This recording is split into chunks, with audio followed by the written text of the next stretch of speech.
జాతీయవాద జర్నలిజానికి అసలైన వేదిక నేషనలిస్ట్ హబ్ ని సబ్స్క్రైబ్ చేసుకోండి. నోటిఫికేషన్స్ కోసం బెల్ ఐకాన్ పై క్లిక్ చేయండి. యాక్చువల్లీ ఈ వారం మనం 99th ఎపిసోడ్లో అసలు నీట్ గురించి ఎక్కువ ఫోకస్ చేద్దామని నేను అనుకున్నాను, కానీ బట్ ఆల్రెడీ దాని గురించి నేషనలిస్ట్ హబ్లో మాట్లాడాం కాబట్టి మీరు రాజు గారితో ఇంటర్వ్యూలో మీరు చాలా స్పష్టంగా అన్ని విషయాలు చెప్పారు. నిన్న సాయంత్రం మనం చేసినప్పుడు that is as we are recording this నిన్న సాయంత్రం అనమాట, దట్ ఈస్ థర్స్డే ఈవినింగ్ ఒక మంచి డిబేట్ ఉండే ఈవినింగ్ 7 to 8 o'clock.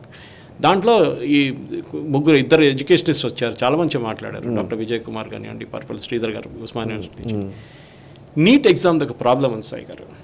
ఒకటి 25 లక్షల పిల్లలు, అందరికీ ర్యాంక్ కావాలి, మంచి ర్యాంక్ కావాలి, అందరికీ సీట్లు కావాలి, అది కూడా గవర్నమెంట్ సీట్లు కావాలి.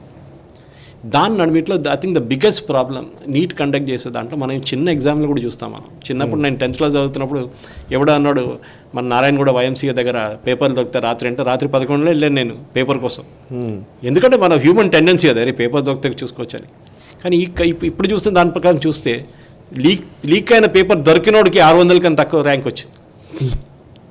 టెక్నికలీ షుడ్ గెట్ 700 కదా ప్లస్ అట్లీస్ట్, రాలేదు. Anyway we'll wait for the investigation, దాని గురించి కాదు. నెట్ ఎగ్జామ్ క్యాన్సిల్ అయింది. These two are 2 different exams. ఒకటి పేపర్ బేస్డ్ ఎగ్జామ్, ఇంకోటి IT బేస్డ్ ఎగ్జామ్. చాలా డిఫరెంట్ ఉంటుంది. మూడోది అలిగేషన్స్ చేసిన వాళ్ళు చాలామంది, ఒక అమ్మాయి ఉండే, she was giving a fake information. అది ఇప్పుడు అలహాబాద్ హైకోర్టు ఆమె మీద కేసు ఫైల్ చేయాలని చెప్పింది. She was one of the original people who bought of this NEET exam, so called scandal. ఆమె ట్వీట్ని, ఆమె వీడియోని ప్రియాంక వాద్రా ట్వీట్ చేసింది. Now she is also in trouble because they have asked to take action against all those people. అక్కడ వచ్చిన ఇప్పుడు చూస్తున్నాం మనం, అక్కడ 12 మందికి పేపర్ దొరికింది అన్నారు, 12 మందికి 600 కన్నా తక్కువ ర్యాంక్ వచ్చింది. అవును. ఇప్పుడు ఏమంటున్నారు, వాళ్ళకి అన్ని పేపర్లు దొరకలేదు, వాళ్ళకి ఒకటే పేపర్ దొరికిందేమో, అట్లా తెలుసండి. So but the point is NEET exam the biggest culprit Sai గారు నేను అనుకుంటే ఫుల్ పేజ్ యాడ్లు మన తెలుగు పబ్లికేషన్లో, మన తెలంగాణలో, తెలుగు స్పీకింగ్ స్టేట్స్లో ఇదొక ఫోబియా అయిపోయింది. ముందు ఇక్కడే నడుస్తుండే ఫుల్ పేజ్ యాడ్లు, 3 ఫుల్ పేజ్ యాడ్లు. ఫస్ట్ ర్యాంక్ మాదంటాడు, వాడు కూడా అంటాడు ఫస్ట్ ర్యాంక్, అదోడు మాది, అన్ని 2 టీవీల్లో కానీ ఇది కానీ డబ్బులు తీసుకొని ఇన్ని కోట్లు. ఎందుకంటే టైమ్స్ ఆఫ్ ఇండియాలో నేను పనిచేస్తాను, నాకు తెలుసు. ఒక ఫుల్ పేజ్ యాడ్ మీరు రిలీజ్ చేయాలంటే మీ దగ్గర నుంచి మినిమం ఒక 20-30 కోట్లు పోతుంది. మీకు ఎవరు ఇస్తున్నారు డబ్బులు? ఈ ఫుల్ పేజ్ యాడ్లో ఆల్ ఓవర్ ఇండియా రిలీజ్ చేయడానికి మీకు డబ్బులు ఎక్కడి నుంచి వస్తుంది? ఈ ఎడ్యుకేషనల్ ఇన్స్టిట్యూషన్స్కి, ఈ సో కాల్డ్ స్లేవ్ షాప్స్ అంటాను నేను దాన్ని. పిల్లల్ని కొట్టి చదివిపించి నేను మీకు నీట్ ఇప్పిస్తాను, మీకు JEE ఇప్పిస్తాను. ఈ ఫుల్ పేజ్ యాడ్ వేస్తున్నప్పుడు ఏమవుతుందంటే psychology can ask any psychologist. ఒక పేరెంట్, ఒక అబ్బాయి అమ్మాయి చూస్తున్నప్పుడు, నేను కూడా ఎగ్జామ్ రాశాను చూడు, వాడు ఫస్ట్ ర్యాంక్ వచ్చిండు, వాడికి 9th ర్యాంక్ వచ్చింది, నువ్వేం చేస్తున్నారంటే వాడు వెళ్ళి సూసైడ్ చేసుకుంటాడు. నీకేదో 30,000 ర్యాంక్ వచ్చింది, వాడు చూడు ఎంత మంచోడు, వాడికి ఎంత వచ్చింది. సో దిస్ ఇన్స్టిట్యూషన్స్, ఈ కోచింగ్, ఇప్పుడు ఈసారి జరిగిన కాన్స్పిరసీలో కూడా ఇప్పుడు బయటకు వస్తున్న లేటెస్ట్ న్యూస్ ప్రకారం అక్కడ ఉన్న కొన్ని, బీహార్లో ఉన్న కొన్ని ప్రెస్టీజియస్ సర్స్ ఉంటారు అక్కడ. సర్స్ సూపర్ 30 లాగా చాలా సర్స్ ఉన్నారు అక్కడ. వాళ్ళు నేర్పించిన పిల్లలకి ర్యాంక్ రాలేదు ఈసారి. దీనంటే వాళ్ళే ఉన్నారు. మన దగ్గర చూసాం, మన ఈ అగ్నివీర్ స్కీమ్ ప్రొటెస్ట్ జరిగినప్పుడు సికింద్రాబాద్లో నడిపించిన తర్వాత అరెస్ట్ చేసిన వాడు కోచింగ్ ఇన్స్టిట్యూట్ వాడు, ఆర్మీ కోచింగ్ చేసేటోడు వాడు. ఇప్పుడు దీని వెనకాల కూడా వీళ్ళే ప్రొటెస్ట్లో ఉన్న వాళ్ళు అన్నారు. నేను అడిగిన ప్రశ్న ఒకటే, రేపు మళ్ళీ రీ ఎగ్జామ్ పెడదాం, సరే we will cancel NEET, hold re exam again. అప్పుడు ఏమవుతుంది, అప్పుడు అగైన్ ర్యాంకులు వస్తాయి కదా, అప్పుడు మళ్ళీ ఏమంటారు, ర్యాంక్ రానేలో ఏమంటారు, మళ్ళీ పేపర్ లీక్ అయిందంటారు. This is a perennial problem. 25 లక్షల మంది పిల్లలు రాసినప్పుడు డెఫినెట్లీ దేర్ విల్ బీ అక్కడ ఇక్కడ చిన్న అవకతవకలు ఉంటుంది. గ్రేస్ మార్క్స్ ఇచ్చింది తప్పు, there is no dispute in that. Because NEET ప్రాస్పెక్టస్లో గ్రేస్ మార్క్స్ అనే కాన్సెప్ట్ లేదు. క్లాట్ ఎగ్జామ్కి సుప్రీంకోర్టు ఇచ్చిన ఒక తీర్పు అది. క్లాట్ ఎగ్జామ్లో లేట్గా పేపర్ డిస్ట్రిబ్యూట్ అయినప్పుడు మీకు గ్రేస్ మార్క్ ఇవ్వచ్చండి. ఇక్కడ 10 నిమిషాలు లేట్గా క్వశ్చన్ పేపర్ ఇచ్చారంటే 10 నిమిషాలు ఎక్స్టెన్షన్ ఇవ్వండి. మనకు చేస్తుండే మన ఎగ్జామ్లో కూడా, కాలేజీలో ఉన్నప్పుడు, స్కూల్లో ఉన్నప్పుడు 10 నిమిషాలు ఎక్స్ట్రా ఇస్తారు, రాసి ఫినిష్ చేసుకోరా అని చెప్పేసి. అది చేయొచ్చు కదా. కానీ నీట్ ఎగ్జామ్లో ఒక క్రెడిబిలిటీ రావాలంటే first academicians should conduct exams, not bureaucrats. అది నిన్న డిస్కషన్లో కూడా అది బాగా వచ్చింది. IIT JEE ఎప్పుడైనా మీరు పేపర్ లీక్ విన్నారండి? Each year it is given to 1 IIT. ఈసారి IIT కాన్పూర్ చేస్తే next IIT Bombay, next IIT Madras, next IIT Delhi, అట్లా అన్ని IITస్కి ఒక్కొక్క ఇయర్లో వాళ్ళకి రెస్పాన్సిబిలిటీ. అక్కడున్న ప్రిన్సిపల్, అక్కడున్న చైర్మన్, అక్కడున్న వాళ్ళకి కంప్లీట్ పేపర్ సెట్టింగ్ నుంచి till the final result is declare వాళ్ళ చేతిలో ఉంటుందండి. So you can have dum accountable. ఇప్పుడు అకౌంటబిలిటీ లేదు. 16 సెంటర్ ఇంటర్నేషనల్ చేశారు ఈ ఎగ్జామ్, నీట్ ఎగ్జామ్. అక్కడ ఏమైనా అవకతవకలు తెస్తే మీకు తెలుస్తుంది సాయి గారు? కరెక్టే.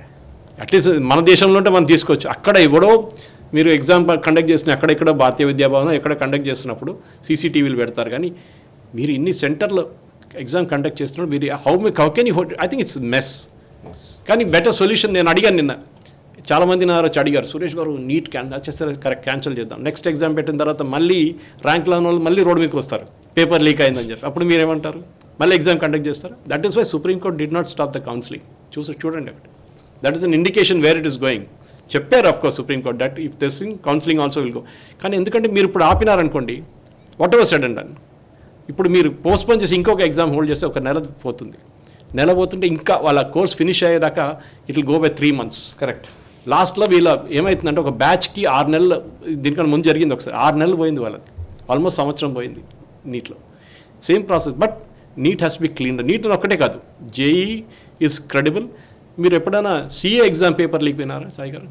అది ఒక ప్రైవేట్ ఆర్గనైజేషన్ నడిపిస్తున్నారు, institute of chartered work, then not even government, quasi judicial body లాగా ఒక పార్లమెంట్ క్రియేట్ చేసిన ఒక బాడీ అది. అక్కడెక్కడ జరగట్లేదు. సో ది క్రెడిబిలిటీ ఎక్కడ వస్తుందంటే ప్రెషర్ ఉన్నప్పుడు. క్లాట్ ఎగ్జామ్ రాసిన ఎంతమంది రాస్తారు, నెట్ ఎంతమంది రాస్తారు, నీట్ ఎంతమంది రాస్తారు, జేఈ ఎంతమంది, ఈ టాప్ లెవెల్ ఎగ్జామ్లో ఇక్కడ కూడా కాదు, జపాన్లో కూడా ఉంది ఇట్లాంటి pressure. I think India and Japan are the 2 countries where children are put under extreme pressure. ఎప్పుడు ఈ కోచింగ్ ఇన్స్టిట్యూట్లు వీళ్ళ ర్యాంకుల బిజినెస్ బంద్ చేయరో అప్పుడు దాకా ఈ ప్రాబ్లం నడుస్తుంది సాయి గారు. Correct sir. చాలా అసలు ఎవరికి నిజానికి లోతైన అవగాహన ఉంటే కానీ దీన్ని అర్థం చేసుకోలేరు. మీరు చాలా అద్భుతంగా చెప్పారు. Thank you very much sir. Thanks a lot. మీరు కూడా నిజంగా ఈ నీట్కి సంబంధించి చేసిన ప్రత్యేక చర్చ చాలా అద్భుతమైన చర్చ అది. నిన్న మోడరేటర్ రాజు గారు దాన్ని కండక్ట్ చేశారు. యాక్చువల్లీ సురేష్ కొచ్చాట్లి గారు అండ్ మిగతా ప్యానలిస్టులు చాలా అద్భుతమైన విషయాలు మీతో పంచుకోవడం జరిగింది ప్రేక్షకులతోటి. ఆ వీడియో లింక్ని కూడా ఈ వీడియో డిస్క్రిప్షన్లో పెట్టే ప్రయత్నం చేస్తాము. ప్లీజ్ దాన్ని కూడా చూడండి. నీట్కి సంబంధించి చాలా విషయాలు మీకు అవగతం అవుతాయి. కానీ ఐ థింక్ ఆఫ్టర్ ఈ రిజల్ట్, ఈ సుప్రీం కోర్ట్ జడ్జ్మెంట్ వచ్చిన తర్వాత July 8th వచ్చిన తర్వాత I think let us proper academics తీసుకొచ్చి ఒక సీరియస్ డిస్కషన్ చేయాల్సిందే. సీరియస్ డిస్కషన్ రౌండ్ టేబుల్ అంటే చేయాలి. ఇదిని it can't be looked at as a problem, we have to come with a solution. Correct. ఇది ఎప్పుడు జరుగుతుంది? ప్రాబ్లం చెప్పుకుంటే పోతే ధర్మేంద్ర ప్రసాద్ రైల్వే ట్రాక్ లాగా అయిపోయింది. అశ్విని వైష్ణవ్, ధర్మేంద్ర ప్రసాద్ ఆయన ఉన్నప్పుడే, ఆయన లేనప్పుడు ఈ ఎగ్జామ్ జరిగింది.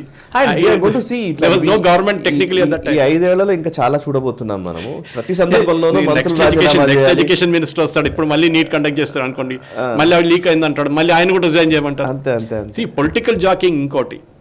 కానీ రాహుల్ గాంధీ ఏం మాట్లాడుతున్నారు, ఆయన టైంలో ఎన్ని లీకేజ్ జరిగింది అదన్నీ మనం బయటికి తీస్తే ఇప్పుడు మీ యాక్సిడెంట్ చెప్పినట్లా అవుతుంది. It is not, you have to find a solution to it. Correct. Political points score చేయడం చాలా ఈజీ. రాజస్థాన్లో ఇన్నిసార్లు పేపర్ లీక్ అయిందండి అంటూ అశోక్ గెహ్లోట్ ఆయన చెప్పారు, నాకు తెలిసి ఎట్లా జరుగుతుంది కానీ నేనేం చేయలేను అన్నాడు. Did Rahul Gandhi make a statement on that? ఇక్కడ జరిగింది మన దగ్గర తెలంగాణలో. కరెక్ట్. గ్రూప్ ఎగ్జామ్లో పేపర్ లీక్ అయింది, అప్పుడేమన్నా అన్నారా? అప్పుడెవరైనా రిజైన్ చేశారా? That is the problem. మన కంట్రీలో అకౌంటబిలిటీ లేదు. Right sir. కరెక్ట్. నిజంగానే అకౌంటబిలిటీ లేకపోవడమే, అన్నిటికీ జవాబుదారీతనం ఉంటే అన్ని సెట్ అవుతాయి. Right sir. Thank you very much. Thanks a lot sir. ఈ వీడియో మీకు నచ్చినట్టయితే లైక్ చేయండి, 10 మందికి షేర్ చేయండి. అలాగే కామెంట్ల రూపంలో మీ అభిప్రాయాలను మాతో పంచుకోండి. Nationalist hub group of channels ను సబ్స్క్రైబ్ చేసుకుని తెలుగునాట జాతీయవాద జర్నలిజాన్ని ప్రోత్సహించండి. ఈ వీడియో కింద ఉన్న బెల్ ఐకాన్ పై క్లిక్ చేయడం మర్చిపోవద్దు.